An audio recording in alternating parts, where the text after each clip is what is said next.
The opening night of Season 4 of the World Series of Boxing. All eyes were on Mexico City, where the Mexico Guerreros took on the Cuba Domadores. Cuba for the first time in this national competition. 5 weights to be decided tonight. The light flyweights up to 49 kilos. The bantamweights 56 kilos. The light welters, the middleweights and the heavyweights. Well, first out, Yosbani Villatia Soto, third at the recent World Championships. He took on the Mexican Joselito Velasquez Altamirano. Well, typically, the Mexican put up a brave performance against one of the best boxers in the world. Round after round went to the Cuban until a cut in the 5th and final round ended the light flyweight contest. Cuba 1-0 on the night so far.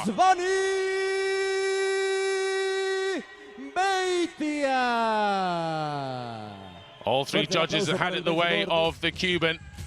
On with the second fight, the bantamweights, 56 kilos. Brian Gonzalez stepping in for Aaron Alameda on the night, up against the Olympic champion. Well, there's Gonzalez entering, but it was Ramirez Carasana who was doing all of the work. The Olympic champion on fine form throughout the bout, was in total dominance. A perfect demonstration of bantamweight boxing from Ramirez. He took every single round. Some rounds by 10-9, others by 10-8. Unánime de los Domadores de Cuba, Robesi. Well, people worried about the Cubans entering this contest, and so they should be. Up against the tough Mexicans after just 2 bouts, 2-0 up. The next fight, Romero against Toledo in the light welterweight. Juan Romero, a very tough WSB fighter. 4 wins and 1 loss last year. Takes on Yasnier Toledo Lopez, second at the recent World Championships. Red hot favorite, the Cuban, did not have it all his own way. Winning a tough first round, but then the Mexican pulled it back in round 2 and 3. It went to the wire. Round 5 would be the decider. And who would win? 2-1 was the score. Just was the answer. Toledo Lopez Yasnier making it 3-0 for Cuba. On then to the middleweights, and Juan Antonio Mercado pulled out, leaving Diego Marino to have to fight for Mexico. He's up against the Pan American champion, Ramon Luis Nicolas. A big ask for Marino, who's only had a few international bouts. This middleweight 75-kilo class was pretty one-sided in the end. Ramon Luis Nicolas putting on a brilliant display of boxing.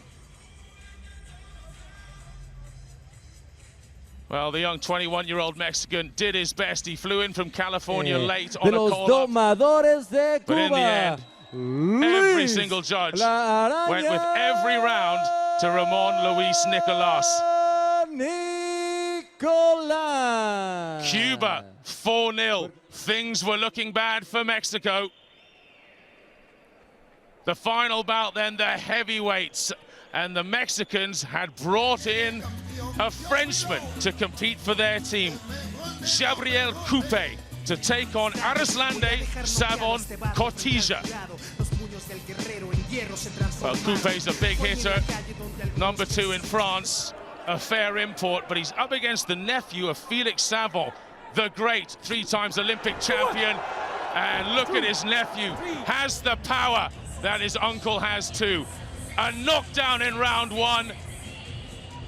And then by the end of the first round, they threw in the towel. They'd had enough, perhaps an injury, perhaps they wanted no more. But the Cubans took 5-0 on the night. Savon Cotija Arislande finishing it off in style. So that is it. Cuba have hit the world stage running. They came with a fearsome reputation. They are to be feared.